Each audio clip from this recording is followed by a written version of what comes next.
Welcome to the Sacramentalist podcast, a podcast where the ancient Christian faith is brought to bear on issues prevalent in modern culture. We're your hosts. I'm Father Wesley Walker. And I'm Father Creighton McElveen. And we had to take a week off kind of early on in the season, but it was due mainly to my schedule being taken over by various pastoral concerns. And those always, of course, come first before we do our recordings. But it is good to see you, Father. How have you been since our last meeting? Doing pretty well. I haven't had the kind of hectic pastoral schedule you've had. That's for sure. But I did get a chance while we were sort of between episodes. I went up to Hackensack, New Jersey, and was there for the SSC Provincial Synod and had a great time. Had a lot of interesting conversations, and I spread the good news about the Sacramentalist podcast. So hopefully we have some new listeners. And if you are, thank you for tuning in. We appreciate it. Blessed are the feet of those who bear good news. So, excellent. How have you been, all things considered? Great. Yeah, no, it's good to be busy with pastoral concerns. I mean, sometimes it's rough in terms of what you're actually dealing with, but that you have people that you have to work with and pray with and talk to is a good thing.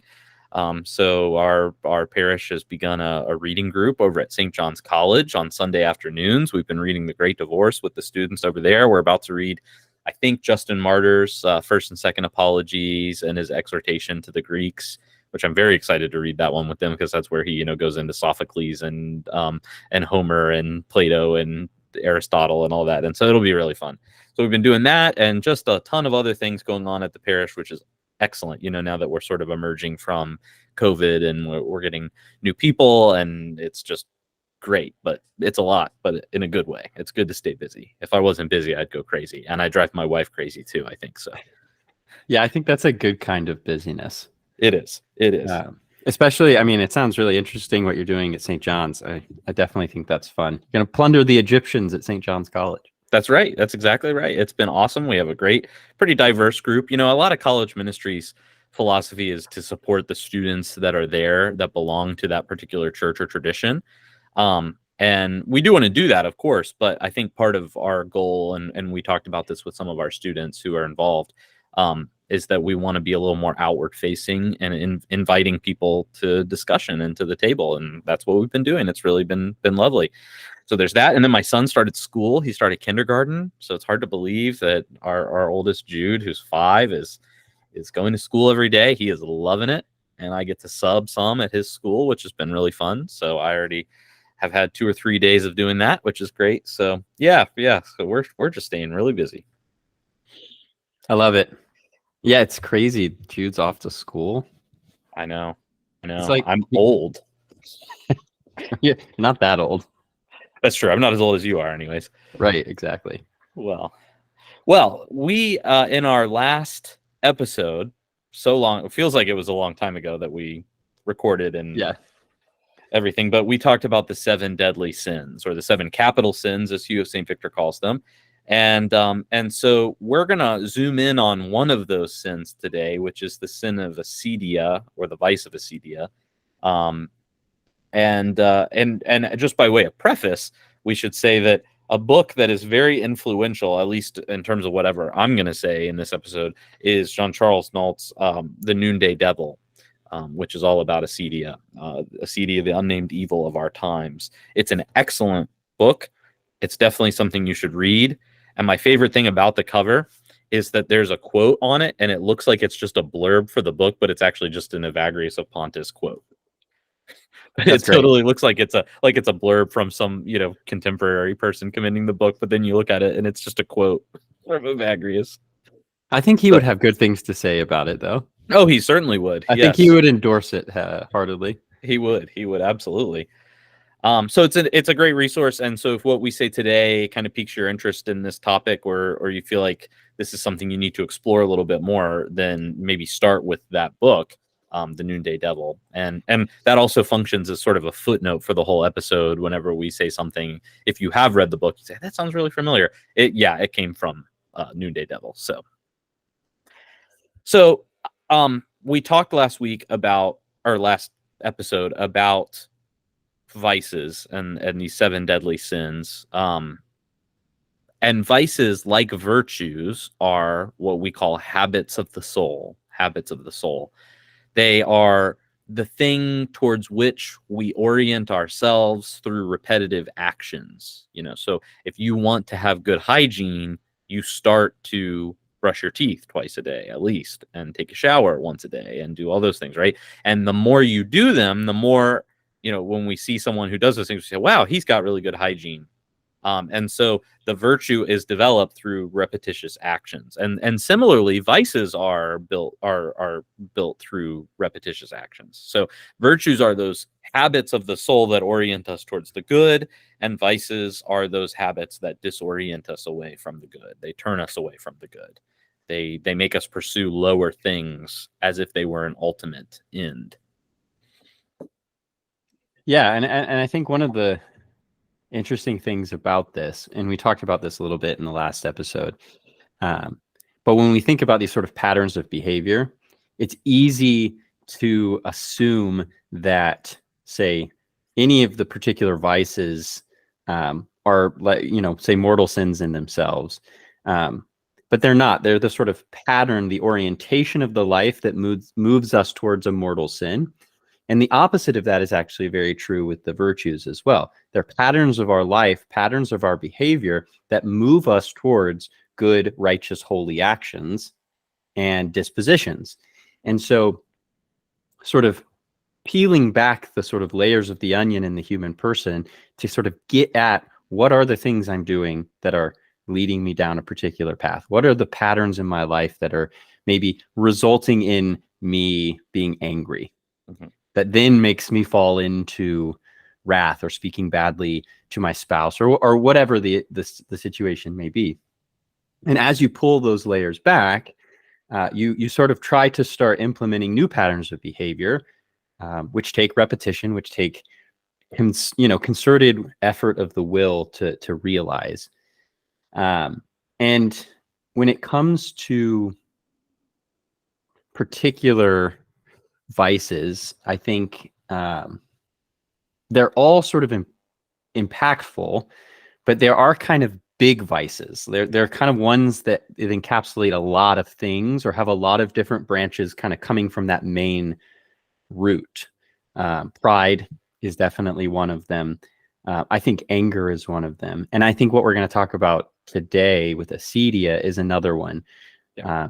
Where it's sort of, not that they're not kind of all equal in their badness in a sense, but that there are some that are a bit more capital than others, if that makes sense. But absolutely.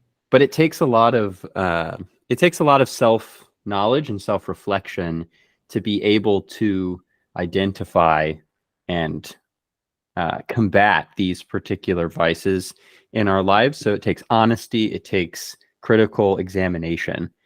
And I think this one specifically with acedia takes a lot of critical examination. I think that's one of the things I appreciate about this approach that is patristic and medieval up to virtue and vice. It feels like the way that we live as modern people, not often thinking about virtues and vices, at least not much, is a very haphazard way of organizing our lives. Whereas this encourages us to both A, be reflective, but also be proactive. If you want to be a better husband by being a better listener, I think a virtue ethic kind of helps you do that. You say, okay, these are the practices I'm going to engage in that make me a better listener. And so it becomes actually, in a way, very practical, very pragmatic, which I think is helpful for people. So we are talking about acedia today. And so acedia, it is a 7 deadly sin. That's the genus to which it belongs. But its specific difference is a kind of laxity of soul, or a lack of care for one's spiritual life and salvation, resulting in restless boredom and apathy or sadness towards the good. Interestingly, one thing Nault points out in his book is that the word was originally used for those who wouldn't bury their dead. There's a kind of carelessness. And if you think back to the beginning of last season when we read the book of Tobit, what is it that Tobit was doing? Tobit, sorry. What was it that Tobit was doing at the beginning of the book? He's burying the dead of the people of Israel after people wouldn't bury them. Yeah, isn't that interesting, the connection between the burial of the dead and sort of care of one's spiritual life? You see this interestingly in church history in Alexandria, sort of during the time of St. Cyril. The only people in Alexandria who were willing to bury the dead happened to be, these sort of, pseudo monk consecrated individuals in the church, and they were the ones going out into places, riddled with disease and plague and things, and they were the ones burying the dead. And to them, they didn't see this like distinction between the action of like burying the dead for medical reasons like hygiene, and their own development in holiness and their own development in the spiritual life. They were part of the same reality. Yeah. I for this reason today, I mean, even today you get kind of laissez-faire views about funerals, and so when anyone ever comes to our church, whether they're a member or not, I am quick to say, absolutely, let's do the funeral here because it's the right thing to do. We need to do it. I think that's really, really important. So I want to read a quote from Evagrius from his book On the Eight Thoughts. And this is kind of his description of how Acedia assaults a person. So he says, the demon of Acedia, also called the noonday demon, makes it appear that the sun moves slowly or not at all, and that the day seems to be 50 hours long. Then he compels the monk to look constantly towards the windows, to jump out of the cell, to watch the sun to see how far it is from the 9th hour, to look this way and that is for another monk to come socialize with. Further, he insists in him a dislike for the place and for his state of life itself, for manual labor, and the idea that love has disappeared from among the brothers, and there is no one to console him. He leads him, the devil, or the demon of Acedia, leads him on to a desire for other places where he can easily find the wherewithal to meet his needs and pursue a trade that is easier and more productive. He joins to these suggestions the memory of his close relations and of his former life. So obviously, Evagrius is talking about this in terms of the monastic life, but certainly many of these things we can import into our lives. If your vocation is to the priesthood or other ordained ministry, or even just as a lay Christian, you might be able to see certain things in there that you can identify with. For example, Father, I know you and I have had private conversations where I have expressed a desire at times to, I wish I had just gone into some other, become a lawyer or something, because then I wouldn't have to deal with X, Y, or Z. Yeah, we've all been there. Yeah, we've all been there. And so, but, for us, that might feel like blowing off steam, but it actually can open a very dangerous door. So we have to be very careful. But I think there are a couple of markers in the quote that we should point out. The first is that one of the effects of Acedia is that time moves very slowly. We want it to pass, right? We talk about this in such a dehumanizing way. We want to kill time, which is not really a good use of time. To kill time, when I kill time, I'm just doing whatever I want, right? I'm not putting the time to good use. Go ahead. Yeah, I think too, one of the interesting things here is when time moves slowly, there's almost a paradox at play here, because when we talk about people being impatient, they're sort of chomping at the bit for something to happen, right? But when time moves slowly, it is the effect of impatience that causes us to experience time slowly. We can't wait for the next thing. And so the intervening hours between now and when we can do X or Y feel like forever, right? think about a kid at Christmas time. You know, when you're a child, the season of Advent and into Christmas feels like an eternity, because you really want to get to Christmas and you want to open those gifts. You want to have the fun, the excitement of everything. And, you know, Christmas Eve feels like it lasts for days. Some of us have not outgrown that. No, I still feel that way too sometimes. But, you know, the effect of that impatience, that desire for that unhealthy desire for the sort of result rather than the journey, makes us feel like we're on the journey for even longer. Mm-hmm. And so there's almost this like worked up frenetic energy in the person that results in time moving even slower, which is an interesting sort of paradoxical statement. Yep.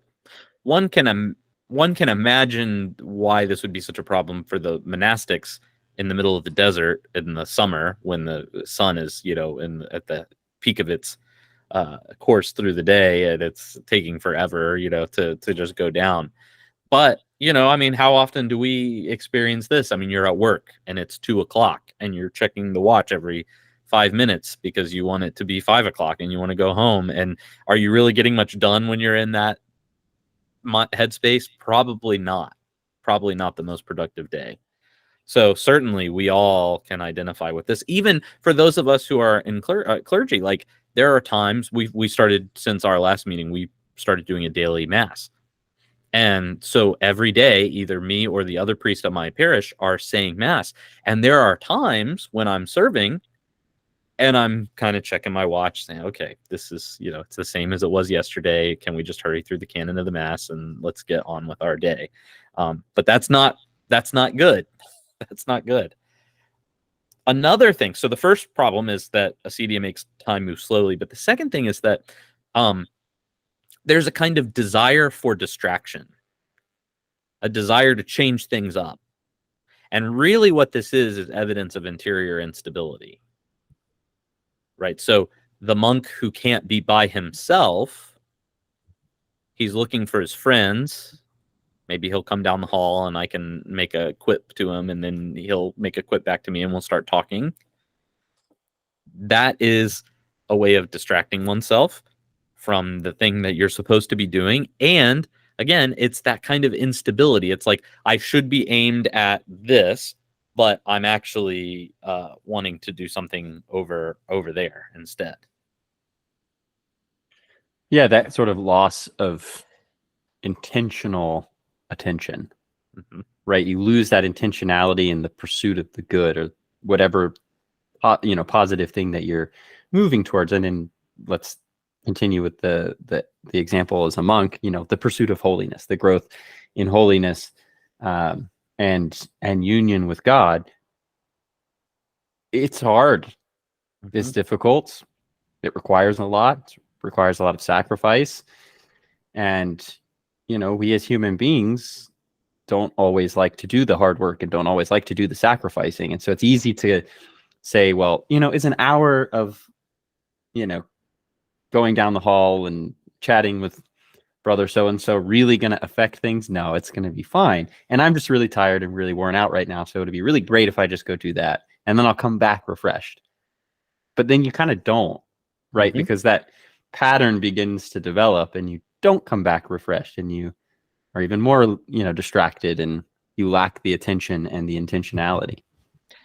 Yeah. And again, you can find direct application to this in secular vocation as well. Like I remember being a teacher and having a planning period during the day, you know, and wanting to do anything else other than actually plan or grade, like take a walk around the halls. And, you know, one of the other teachers has a planning period at the same time. So, hey, let's talk about our fantasy football teams or, you know, something like that, which is, again, I mean, in the context of a secular vocation, I mean, this isn't quite the same as neglecting prayer. At the same time, you know, it is a clear way of distracting oneself, and it is a sign of instability to do that, because when what we're doing is we're not attending to the thing in front of us.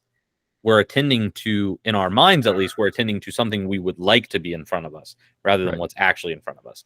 And that's the best way to be faithful to anything, is to be faithful to what's in front of you. So there's the perception that time moves slowly. There's the desire for distraction. There's also a dislike for manual labor that is isolated there. I think at one point in the book, Null talks about that when the monastics in the desert, they would weave baskets, and if you finished all the baskets, like you didn't have any more material left, but there was still time to be doing manual labor, you would unwind the baskets and then wind them back up again, because the point was that you actually are working. I had coffee recently with a Buddhist priest, and he was telling me about how one of the things that they do in order to prepare for ordination is they have to sew their own robes. And he said it took him like over a year to do this. And so he started attending to that regularly. He's sitting there visiting with friends, so he pulls his robe out and he starts sewing. Or he's riding the subway, he starts sewing. He's always kind of attending to that. But you could see where it would be very easy to procrastinate that, because you kind of have a dislike. Oh, I've already done that for 10 minutes today. Or, oh, I've poked my finger a couple times with the needle today, so I don't really want to do it. And so one of the things Nault points out is that when we have this dislike for manual labor, there's also often a corollary, which is a concern for one's health. And I think in the monastic context, this can manifest itself in physical health, right? Oh, I'm fasting. We're in a season of fasting, and now I'm out here, doing all this work in the hot sun.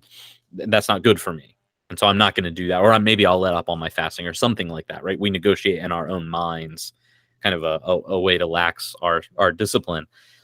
I think in modern times, though, we might use, and I think this could happen in a religious context or a secular context, we might use mental health maybe as a way of doing this. And I'm not at all saying that there aren't real mental health problems or that people shouldn't get help when they need it. I'm just saying sometimes people will use mental health as a way of not maybe doing what it is they're supposed to do. Like, oh, I can't handle, I have to cut this person out of my life because it's not good for my mental health. Well, maybe, but that should be a really radical step. And sometimes people get a little trigger happy, right? And so it may be, oh, well, I'm not going to pray the daily office today because I just need a mental health day or something like that. And, maybe you actually need to pray the office. Yeah, it's interesting when you think about it in terms of action. And I think we can kind of just lump manual labor into sort of action in general, right? Doing. And when you are doing something, sometimes the end result of what you're doing is not the actual goal, right? Does the monk need, 40 baskets? No. Maybe they're going to sell the baskets, which helps then fund the monastery and buy food and do all those sorts of things. That's great. That's not the end goal of weaving the basket. That's a different goal, but it's related to it. And so I think sometimes we miss the fact that working in, sort of any capacity that this applies to, right? I mean, this could be woodworking. This could be building a table. This could be doing work in your garden. This could be doing all sorts of things in addition to like housework or the things that need to get done. For the human person, having a clean lawn or well-pruned flowers, those are nice things to have. But in a lot of ways, I think we view them as the end goal, when in reality, we should be viewing the action itself as helping teach us something particular about ourselves. And so, yeah, it might be good to have the basket. It might be good to chop down that tree. But that's not its ultimate good. Its ultimate good is to teach us discipline. It's also there to teach us lessons about ourselves. It's amazing when you're doing work, when you're doing something manual, the amount of personal reflection that takes place while you're doing that thing.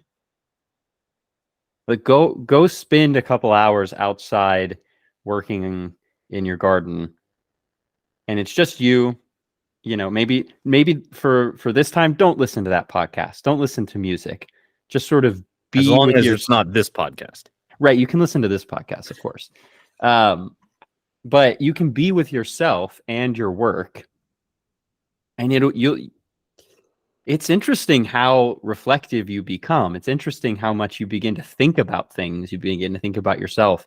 You begin to think about your motivations. You become very, very reflective. And sometimes that's a very unsettling place to be. And so it's easy to then seek the distraction of listening to music or something else, because it means you don't have to be as reflective. And I don't think that's an accident in the act of doing, in the act of working. I think that is something that the monastic fathers really understood. You look at the rule of Saint Benedict, famous ora et labora, prayer and work. Those two things aren't different. They're not distinct. They're the same reality. It's just sort of manifested differently. When we are working with our bodies, when we're sweating, when we're working hard, it's amazing what begins to take place in the human person. Because all prayer is the elevation of the mind to God, which work can actually be a really healthy avenue for doing that, and kind of a different mode of the same thing, right? I mean, we do our offices. That's really important. But when we actually go to work and we lift our minds to God while we're working, then we're really becoming that living sacrifice that Paul talks about in Romans. We're offering our whole selves, even our working lives, to him. Another effect of acedia is from that quote, is that we begin to desire other places and vocations, which might cause us to neglect our rule. So again, this is when the priest says, I'll just go back to law school instead of living out my vocation, or maybe I'll go just be a teacher and not really worry about the priest thing or whatever. And this is a really sad thing when it happens, because one is kind of neglecting their own telos, and they're filling it with lesser things. I mean, what God has called you to do is the most important thing for you to do. And so you're filling it with the lesser things. But we also see this in other ways, not just in our working lives. I posted in our Sacramentalist Facebook group about this a little while ago, that, when St. Benedict was around, you had a whole class of monks called the Gyrovags, who were going from monastery to monastery, kind of always chasing something new, never really living under one discipline for very long. And they would always be shifting back and forth. But we see that today. I mean, I see that in parish life. And I don't know if you saw this, Father, when you were in a parish regularly, but you get people who come and they're really excited because this is something new to them. And they visit and they, ask you a ton of questions, and they take up a ton of your time, and they really are excited. And then, 3 months later, they're at a Roman Catholic church, an Eastern Orthodox church, a Lutheran church, a Presbyterian church, a Baptist church. And even within Anglicanism, you see this, right? You see people who are Anglo-Catholic 1 month, and then the next month they're Reformed. Yeah. Like maybe they don't leave the tradition of Anglicanism, but they are wanting a variety of kinds of Anglicanism, and what happens when we do this, and I'm not saying we shouldn't wrestle with the truth. I mean, we should. People know I wasn't always Anglican. I kind of came into it, so there was a journeying that took place, but it's also possible to use that kind of seeking as an excuse to not really engage on a deeper level with the tradition that you are in. And so on one hand, of course, I'll always talk to people about why I'm an Anglo-Catholic and why I think that this tradition has so much good and truth and beauty in it. At the same time, I kind of want to tell people the best tradition is the one that you'll be planted in. So, if you need to be a Presbyterian, go be a Presbyterian if you can be a good one. I mean, I'd rather you do that than be a bad Anglo-Catholic. I don't know. But anyways, so we have to be careful that these desires for other places and vocations, it's that insidious lie that sin tells us often, which is that if you do it, you'll be happy, but it never actually happens.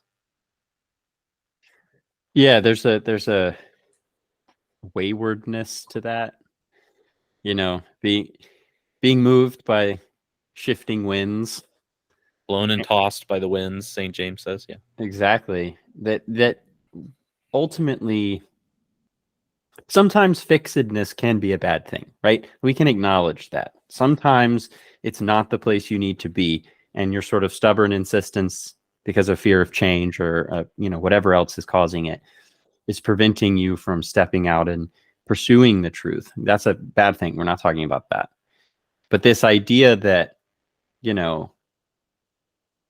oh, well, if I go do this, like, oh, it's interesting, and then after a couple months, I'm going to go do this over here with this thing, or I'm going to go to this church. And then once it gets tough, once things are kind of getting close to requiring something of me that I'm not willing to sort of let go of, oh, then it's time to move on, or a particular commitment is required of me. Now it's time to move on.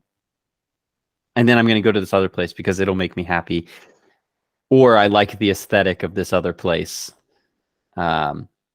It's ultimately very dislocating, and it's very dangerous to the human soul, because we are built to be in a particular place. We're built to live in a particular place. And, I think in some circles this gets overdone, and I'm gonna use some buzzwords here, so get ready.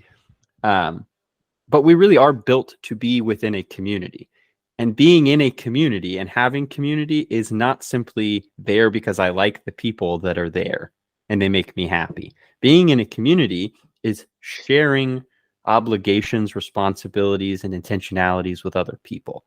If you look at the root of that particular word, if you go back and look into the history of that word in the comitatus in Anglo-Saxon England, right? The community. This is a brotherhood of sworn people to each other with obligations, responsibilities, provision that takes place. So it's a very deep level of commitment that we desire.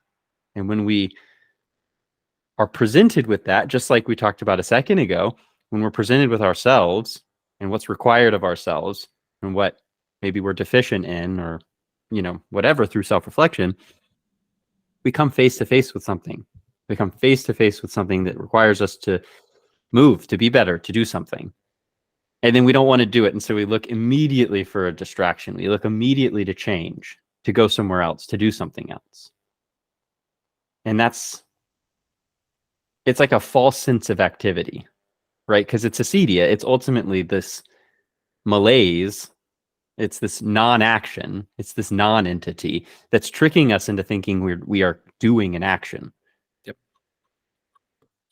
I think a good test case, like at least in the context of priests, is why are so the question might come up, well, are you saying like a priest has to stay at the church that they're at forever?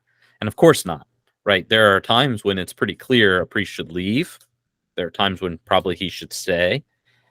But how do you know? And I mean, I think at least, I don't know that we can maybe come up with criteria for when you need to leave, but I do think that there are questions you could ask yourself to figure out whether you're being motivated by a real sense of I should go, or by something like acedia. You don't have to stay at a parish forever, but do you love the parish that you're at? Because if you don't love the parish you're at now, are you ever going to love a parish? Right. Because there's no perfect parish, so I'm told. And so you're always going to have warts and messiness and things to deal with. And the question is, can you love that parish in spite of all that? Or are you always going to find things to pick about that will then, cause you to move on to the next one, and it'll be great until you find things there to pick at, And so, so it's important to grow where you're planted. That doesn't mean you don't get transplanted every so often, but it means maybe letting God be a little more clear about when those times are. The grass is not always greener. Rarely is the grass ever actually greener.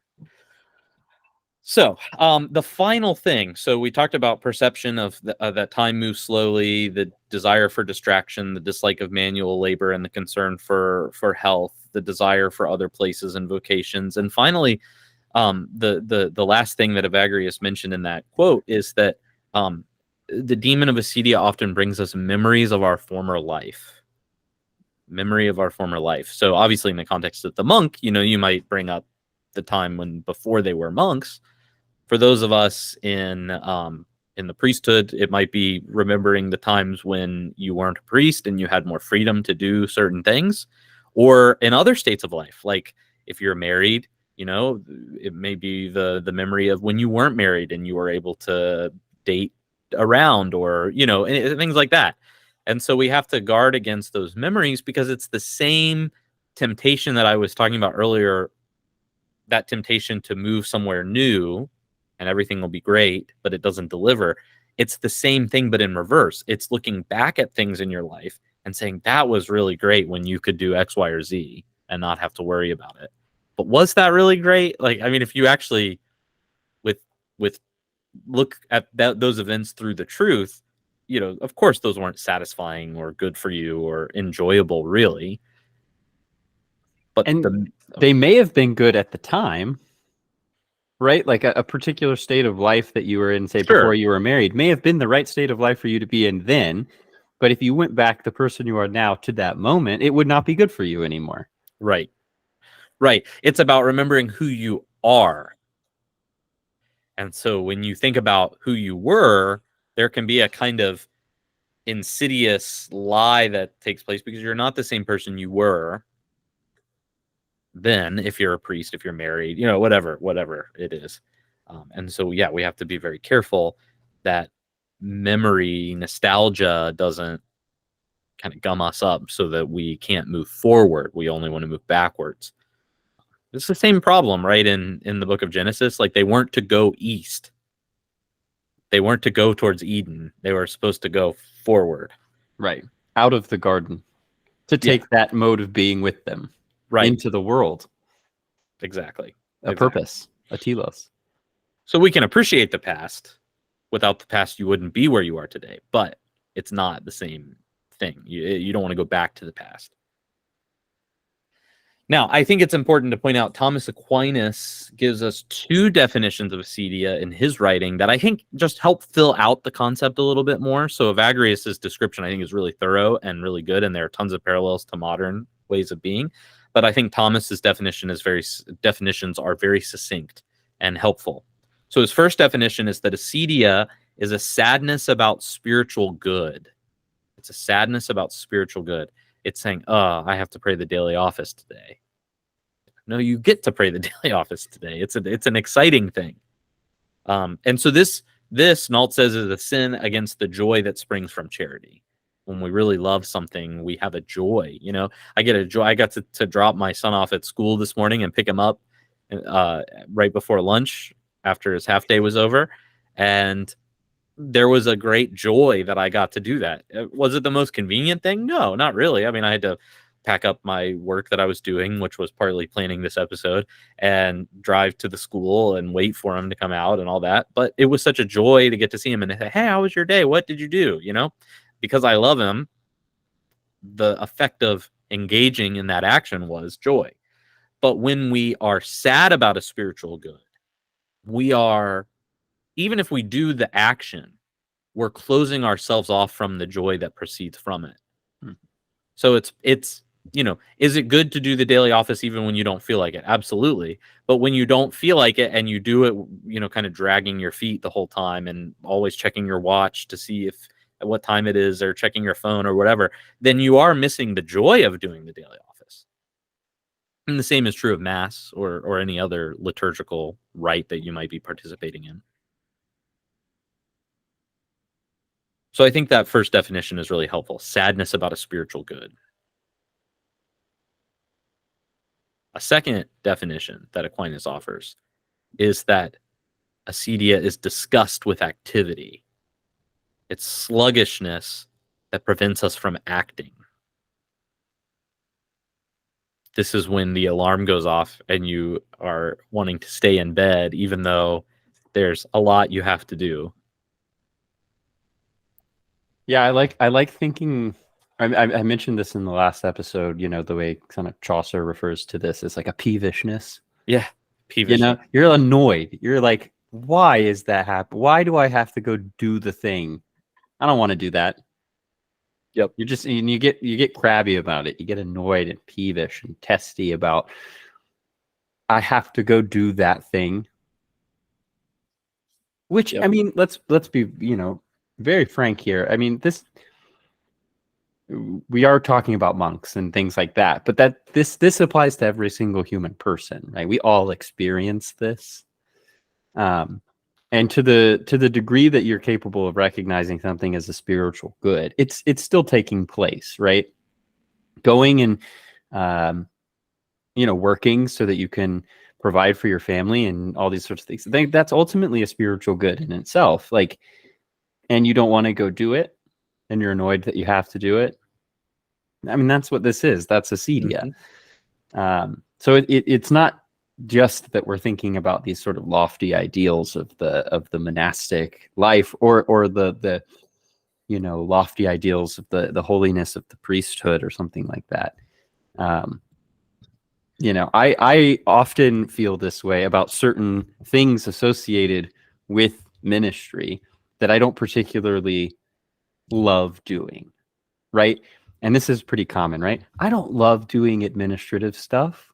I don't love sitting on my computer typing out this insert or making this calendar or making sure that the bank information is up to date or the insurance policy is where it needs to be or whatever. I don't like doing those things. I'll put it off. I'll procrastinate it. And then I'll get annoyed when it comes to time, the time comes around where it's like, well, I really have to sit down and do this. Like, I don't want to do that. And you say to yourself, you're like, oh, well, I mean, I'm not putting off, like, I'm not putting off going to mass or doing something like that. I'm fine. It's not actually causing an issue. I'm not neglecting pastoral visits or the liturgies of the church or anything like that. It's like, yeah, but you kind of, I mean, it's still a spiritual good insofar as it assists you and allows you to be able to realize your pastoral ministry and the liturgical life of the church and the community that's built around the church and all those sorts of things. It's easy to lie to ourselves and say, like, this is just a mundane task. Yep. That I'm annoyed that I have to do. I do this most regularly. So, I keep a to-do list, and I have sort of a weekly to-do list, and I like to try. I mean, ideally, I'd go to the gym or do some sort of exercise 3 or 4 times a week. But in the morning when I actually wake up and I get to that on the to-do list, I pray the daily office and then, okay, it's time to go to the gym. There's so much else I could be doing at this point, than go to the gym or take a walk. But again, by putting it off, it's a kind of disgust with activity. It's not even, I mean, I'd be fine doing anything else, that would require me to sit down at my desk, read a book or write something or whatever. But to actually get up and get in the car and drive to the gym and then go and work, it sounds so terrible at this moment in time. And then, later in the day, I go, man, I can't wait to go to the gym tomorrow, at least, and it repeats the whole cycle the next day. Yeah. So, yeah. So we have to be careful. Sadness about spiritual good and disgust with activity, 2 sides of the same coin, or maybe 2 ways of saying something very similar. But I think those definitions really help us fill out our concept of acedia a little more. Now, of course, acedia wasn't something that just impacted monks a long time ago. And I think we've tried to do a good job of saying, no, this can affect you no matter what state of life you're in, whether you're a married person or a professional or a priest or anything. It can still apply. But it's very prevalent today. And I think it's underdiagnosed. Some of this, and this is a question that's come up when we've had Scott Harrower on the podcast a couple times, because he does a lot of work on the intersection of trauma and faith and the church community's role in helping people who have experienced traumas. And one of the questions I think I've asked him twice now is like, what is the relationship between pastor and therapist? And I think as pastors, sometimes we've become a little reticent to diagnose acedia. Like, we might refer out because some of those impacts of acedia might be things like loss of meaning or despair or instability. And so we think, oh, well, there's sort of a psychological explanation for those things. So you need to go see a therapist and they'll help you. And that's true. It may be that there's some aspect of therapy that would help. I'm not at all saying that the priest should replace the therapist, but that we should maybe be a little more bold about diagnosing acedia and saying, no, this really is a concern that a lot of people do have today. So it can be a complicated relationship, and we do want to respect the work that therapists do, but at the same time, like, we need to be able to speak forthrightly with parishioners about this for sure. Yeah, and with mental health issues, I'm a massive advocate for collaborative care. That the pastor and the mental health care professional are really ultimately working for the same goal, which is the good of the human person, right? Human flourishing. And I think it's important to note that acedia and, let's say, depression are not the same things. They may share some similarities and they may have similar results. But there really is a thing out there that is depression, and it may be chemical. It may need the intervention of a mental health care professional, and the church should be helping and providing that access. In my perfect world, looking into the future, I would absolutely love to have, in all of our churches, a therapist, a counselor, a mental health care professional that's on staff at the church, that maybe has their office at the church building, something like that, where people can have access to that care, where it's not prohibitive in terms of cost, it's not prohibitive in terms of what kind of insurance they have or what have you, but that it's part of what it means to experience the community of the church. And as pastors, I think if we are really looking at this and thinking about this in terms of collaborative care, the priest is, in a sense, a spiritual doctor, right? There's diagnosis that goes on. There's treatment plans. There's activities that help us treat underlying spiritual causes. Recourse to regular confession. And this is what should be happening inside the confessional is, treatment plans, right? Here's the medication, right? Here's the doctor's visit. This is what's going on, identifying it, some sort of, immediate intervention through absolution and reconciliation, but then also, here's some pastoral counseling. Here's recourse to this particular pattern to help you deal with this going into the future. And I don't know if it's priests lacking the forthrightness to sort of do that with their parishioners, or if it's parishioners not allowing priests to pastor them. Right. That is a huge problem too. Absolutely. That's both of those exist. Yeah. And they're very willing to go to the doctor and say, well, I've got this thing over here. Doctor says, well, yeah, it's your kidney. You got to take this medication. Okay, I'll take that medication. Then they take the medication. They start feeling better and they're like, oh, this is great. But then when it comes to the church, it's like, oh, all right, Father. Yeah. Like, I went to confession. It's over. Like, meh. I come to church. I give my money. I'm there at the barbecue, or I'm, I put together the chairs last week on the work day. Like, that's like, don't step too far into my life. Right. Don't bother. Don't be a bother. And I think ultimately what that does is that it allows particular vices to become sort of endemic, and, you're not really treating the problem. I mean, sometimes we're doing what we can, right?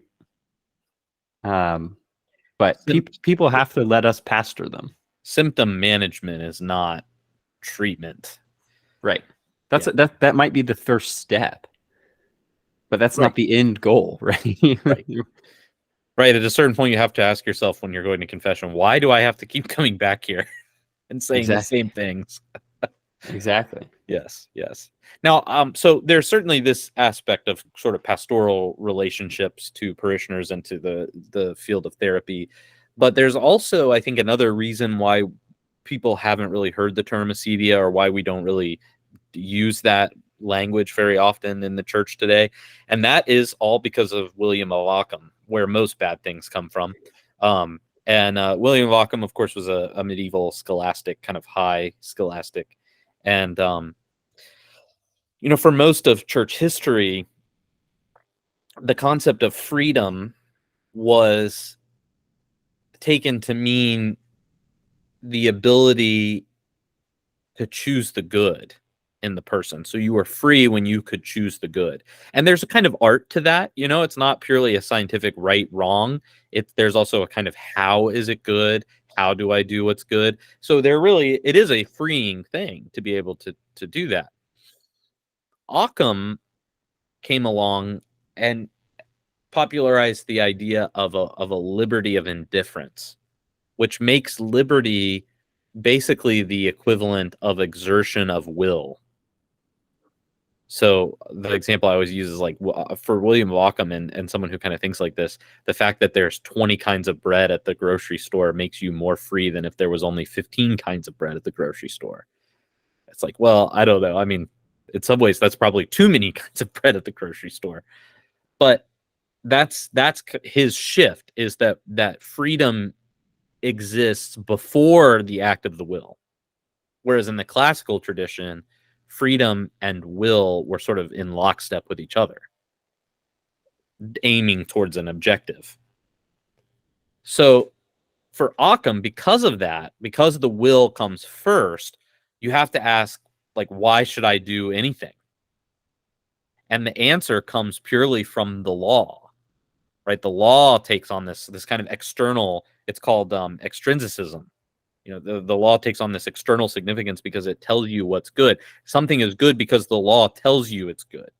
It's not good because in and of itself it's good and the law points you to that good, but rather the law made it good by saying do this.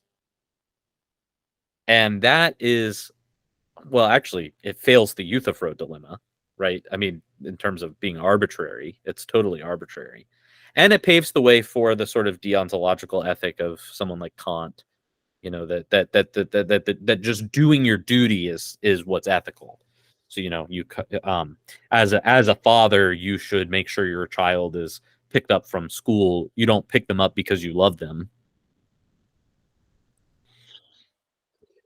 Yeah, and I think what this does, and listeners, if you are interested in sort of more about this, we did kind of talk about this a little bit in our episodes on Catholic morality, moral theology with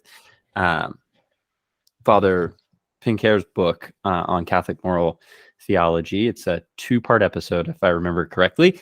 And we talk about the sort of maturity of the human person in choosing moral goods and in morality. And what Occam is really doing is he's actually going to the least mature stage of the human person and isolating the good as an external force, right? So when you're a kid, your parents say, don't touch the stove because it's hot. You don't know why the stove is hot. You're in a place of maturity where you listen to what your parents have to say. And you say, okay, I'm not going to touch the stove because it's hot. My parents said it's hot. And then the next kind of stage of moral maturity is understanding the interplay between my parents telling me this is hot because they want my good. They don't want me to be hurt. And through experience that I've gained, hot things hurt you if they're too hot. And I'm starting to understand that there's this sort of internal reality to the moral life, but there's also this external sort of thing placed on me by an authority. And so I'm kind of in between those two places. I'm beginning to internalize the moral law. And then moral maturity, when you kind of get into the adulthood of your moral life, at whatever stage that is, you then internalize the law, and you begin to understand what the good is, know the good, recognize the good. You have freedom. And Occam is basically saying, just be children, be infants. Be infants with the moral law, because ultimately it's easier. Mm-hmm. It's simpler that way if the external thing just tells you it's good and then you do it. And it kind of breaks you, because ultimately, if that's the case, if the external law is what dictates a good, first you're at the whim of the law. The law could be objectively unjust, but tell you something is good. And then if you are at the sort of will of the law, then you as a human person never have to develop the patterns of behavior that are required of you in the moral life, that are required of you to be free. And so when you're presented with things in yourself or in the world that are challenging or difficult, it becomes very difficult. I mean, it becomes very hard, right? Like, when you are presented with those challenges, it's easier to seek something else. It's easier to go to another authority. It's easier to go to a different church that requires something different of me. And then what you're doing is you're actually like propping up and continuing to live into this particular vice of acedia. Mm-hmm. And that's what I think why Occam's work is so sort of insidious on this point, is that if goodness isn't intrinsic, then acedia as sort of disgust or sort of as aversion to the good doesn't really make any sense anymore. So it's like, it's not a helpful term or a helpful idea, because what's good is just what the law says, and so I just do what the law. The point is in the obedience, not in the sort of whole process of becoming human. And this really, in my mind, is so antithetical to St. Paul, Romans 13, the law of love, and his other work kind of about becoming, I think, about becoming human. And I think about the teachings of our Lord that, the law says don't murder, and that's true, but don't even get angry in your heart at your brother, because that violates not just the law, but the spirit of the law, which is, we begin to approach interior realities when we talk about that. Right. That's the maturity in the moral life. It's interiorizing the law. Yes. Not just making it an external reality. Yes. Yes. So perhaps we could come to a close here and say some things that you can do if you think that you have acedia. And of course, the first thing we'd probably say is go to confession and talk to your priest. But some other practices that you could do. The first thing that many of the fathers say is, and we talked about this with Father Boersma back when we had him on spiritual reading, is to have tears, to have real compunction over your sin. Because when we do that, it means we are really seeing the good. And our tears aren't directed at the good, quite the opposite. Our tears are directed at our failure to obtain the good or to grasp the good fully. And so that begins, I think, a process of righting the ship.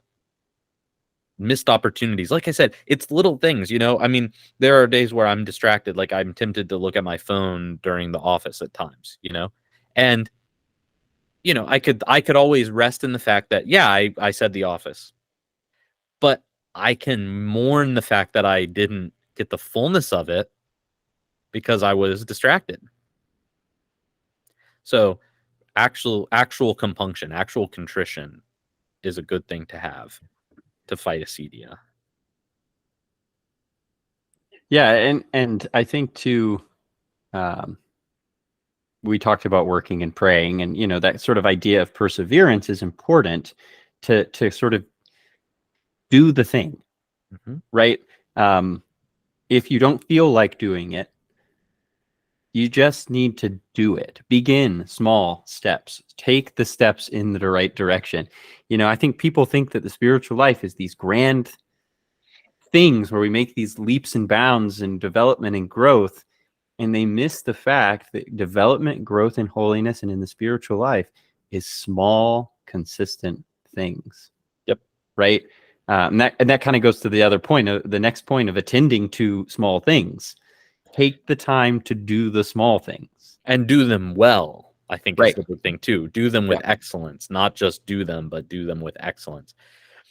It's like what Martin Thornton says, sometimes prayer is like cleaning your car. It's not the most exciting thing. You just do it because you have to. And there's something about that that's good. But as you continue to do it, the idea is that, again, there's that change that directs you towards really kind of an inside out, sort of an interior emphasis on the activity. And so hopefully, those days where it's not the most exciting thing will pass. It's almost like getting a runner's high. Yep. You have to run and you have to put up with a lot, but then you reach this point where it actually feels good. And so prayer, I think, can be kind of similar. You have to push through until you reach a certain plane where it becomes enjoyable. And in terms of the small things and doing them well, simple things and doing them well are an important aspect to this. And I think weave a basket. Yeah, like you can do simple things that will help you grow in the spiritual life. They don't have to be these massive onerous tasks. Right. We're used to that, right? We're used to the idea of the hero going on the grand quest and having to endure these horrible things. But what that is that's the condensing of the entire human experience into a narrative tale. And you have to understand that when you stretch that out over the length of your life, it's the small things that add up. It's the simple things that lead us towards good that then kind of set the color and tenor of our life. And so don't despair, do simple things, right? Like small, simple things. Say the Angelus at noon, it takes 2 minutes. That's a good thing to do. Yeah. And that's not, you're not like giving up, right? You're not less good. You're not weak or anything like that by doing small, simple things. What you are is you're actually forming good habits and patterns of life that show you can be consistent. Mm-hmm. Another thing you can do is just contradict the devil. When he tells you something, just say no. Actually, the opposite is true. You'll be happier if you leave that church and go to this church because they won't they don't have the same expectations of you. Well, no, that would be bad for me if I do that. I'm not going to do that. Being very clear and direct is good. I was watching The Pope's Exorcist recently, which was actually a really enjoyable film, I thought, and had some really good theology in it. And that's something he says, when you're in the middle of an exorcism, don't try and talk with the devil. But when the devil would say something, they would contradict, no, that's wrong. And so, but rather than debate, well, maybe it would be better if I do this, or maybe it would be better. No, it won't be better. So being very direct is good. My favorite, our feelings about Martin Luther are probably known to most people, but he's got that one quote where, like, when the devil tempts you to be sort of self-righteous or worry about really little things, drink a little extra and tell the devil, I will drink because you told me not to. So gotta love it.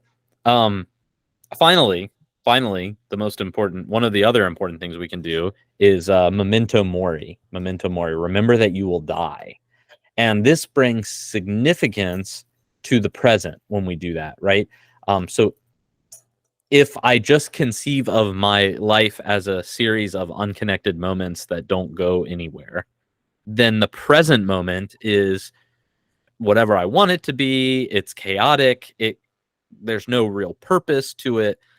But if I understand my goal is the beatific vision, and if I understand my life as a journey to get to that goal, then the present moment becomes the most significant moment. It's like in Great Divorce when Lewis's character is in heaven and he's talking to George MacDonald, and he goes, well, will the people who reject God be given another chance? And MacDonald says, all moments are right now. And that's true of us right now. And one thing that Nault talks about in the book is this idea of pusillanimity. versus magnanimity. Pusillanimity is smallness of soul. It's when we sell ourselves short.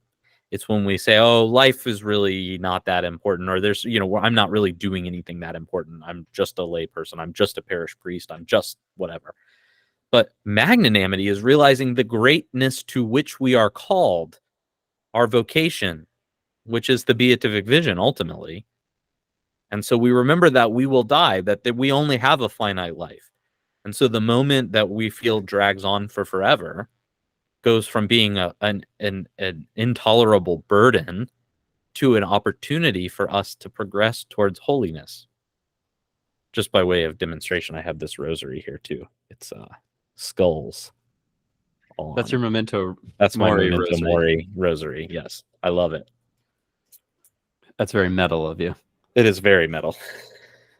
Also very seasonally appropriate. Oh yeah. Oh, it comes out every Lent.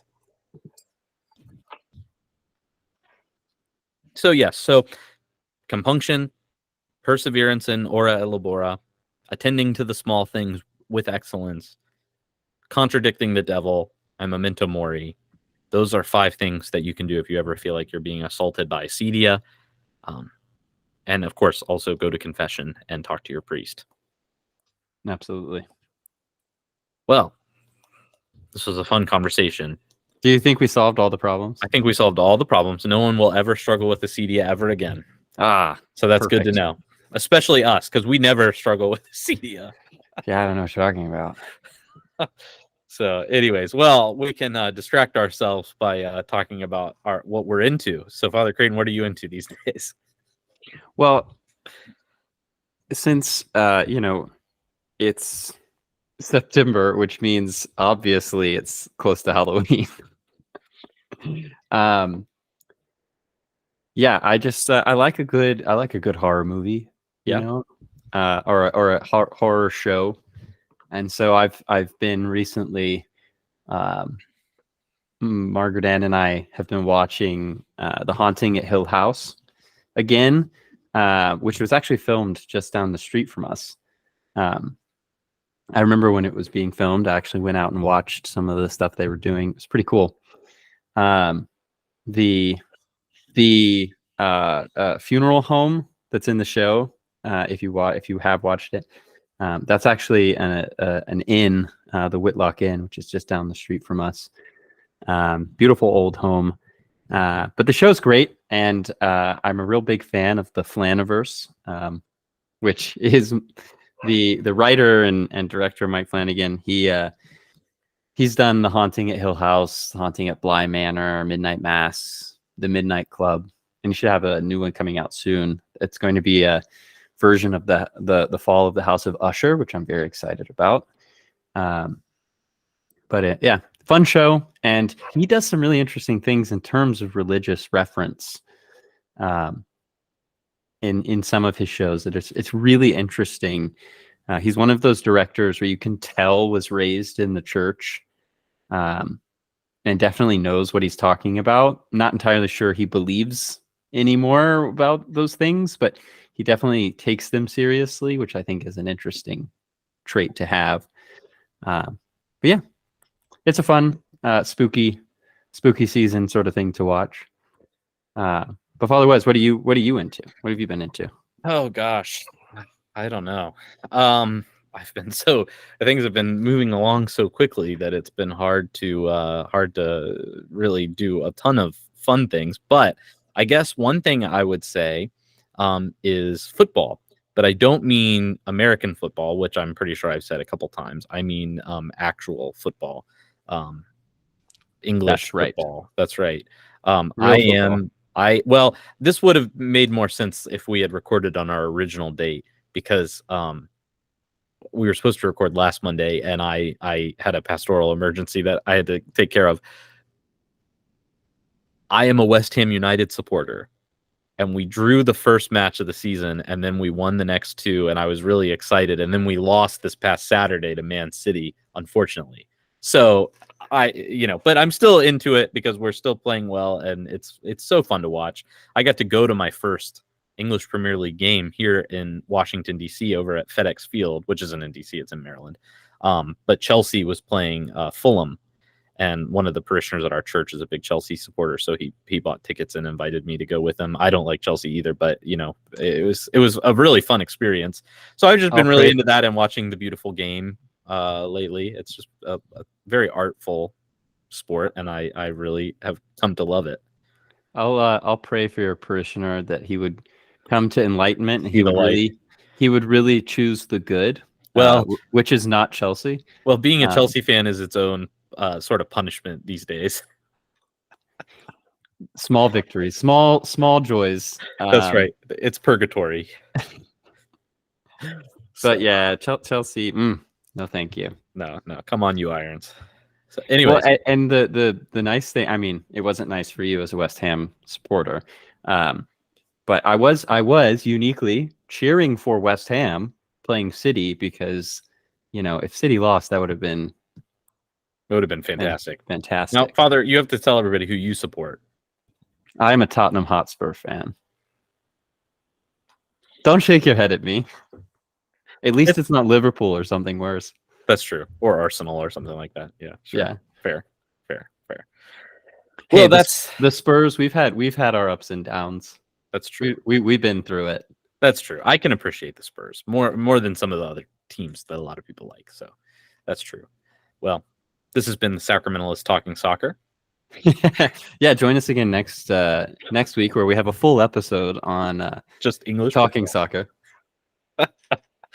Talking football with the Sacramentalists. Well, it is a British thing to do. It would definitely help with our Anglophile audience, probably. Yeah. So, all right, very good. Well, listeners, thank you so much for engaging in conversation with us. Be sure to follow us on Facebook or Twitter. You can also like and subscribe to us on YouTube. And leave us a rating and review on iTunes. And also, if you're interested, you can join the Communion of Patreon Saints for $5 a month for access to our Discord, other special events that we do, and all that throughout the year. So, Father Creighton, would you close us out in prayer, the collect for the Spirit of Prayer, which is a good collect to pray to fight Acedia? I think so. Let us pray.